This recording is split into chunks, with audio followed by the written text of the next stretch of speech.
उन्हाळ्यात आपण आंब्याचा रस तर सर्व नेहमीच खातो, पण आज बनवूया जरा काहीतरी वेगळं. मँगो आईस्क्रीमही नाही, बनवूया मँगो सॉर्बेट. सर्वप्रथम आपण गॅस ऑन करूया. त्यावर एक स्टीलचा भांडं ठेवून अर्धा कप पाणी आणि अर्धा कप साखर समप्रमाणात घ्यायचं आणि ती साखर आपण डिझॉल्व करायची, कारण त्याचे क्रिस्टल्स जेणेकरून आपल्या सॉर्बेटमध्ये जमणार नाही म्हणून. त्यानंतर आता आपण आंबा कापायला घेतो आहे. आंबा कापायची ही थोडीशी वेगळी पद्धत. आधी त्याच्यावर अशा लायनिंग्स करून घ्यायच्या सुरीनी आणि त्यामुळे असं आंबा आपल्याला मिक्सरमध्ये त्याच्या फोडी करून अशा पद्धतीने घेऊन मिक्सरमध्ये त्याला ग्राइंड करायचं. त्याची फाईन पेस्ट तयार करायची. बघा, मी तुम्हाला दाखवते, ही फाईन पेस्ट तयार झाली आहे. तरी पण हा आहे हापूस आंबा, फाईन पेस्ट होते, पण तरीही अजून आपल्याला त्याला स्मूथ करायचं आहे मँगो सॉर्बेटसाठी.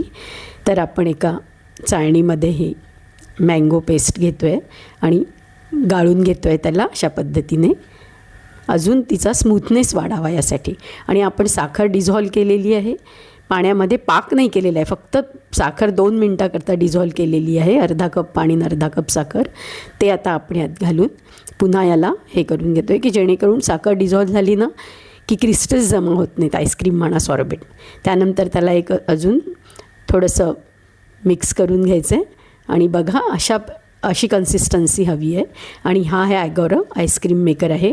तर हा पॉट 12 तास मी रात्री फ्रीजरमध्ये ठेवलेला होता आणि आपलं हे जे मिक्सर आहे मँगोचं तेही थंडगार करायला 30 मिनटाकरता फ्रीजमध्ये ठेवायचं.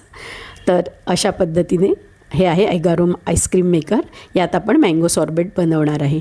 आणि हे पॅडल बघा, असं त्याला ऑन करून सुरुवात करायची त्याची आणि मग हळूहळू आपली ही जी पेस्ट 30 मिनटाकरता आधी मी ही फ्रीजला ठेवलेली, त्यामुळे ही गार झालेली आहे.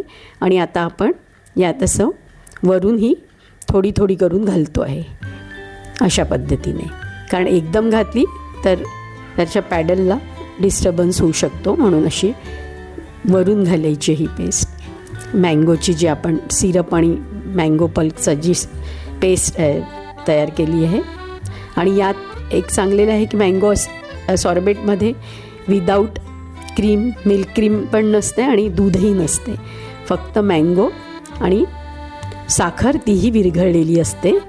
आणि 20 ते 25 मिनटात बघा बनलेलं आहे आपलं. हे किती घट्ट झालेलं आहे तुम्ही बघू शकता आणि स्मूथ देखील. एकही क्रिस्टल या मँगो सॉर्बेटमध्ये नाही आणि याची चव अगदी अप्रतिम लागते. बघा, आंबा तोच, पण आपण विविध पद्धतीने किती छान खाऊ शकतो. हेच आहे आर्ट ऑफ इटिंगचं.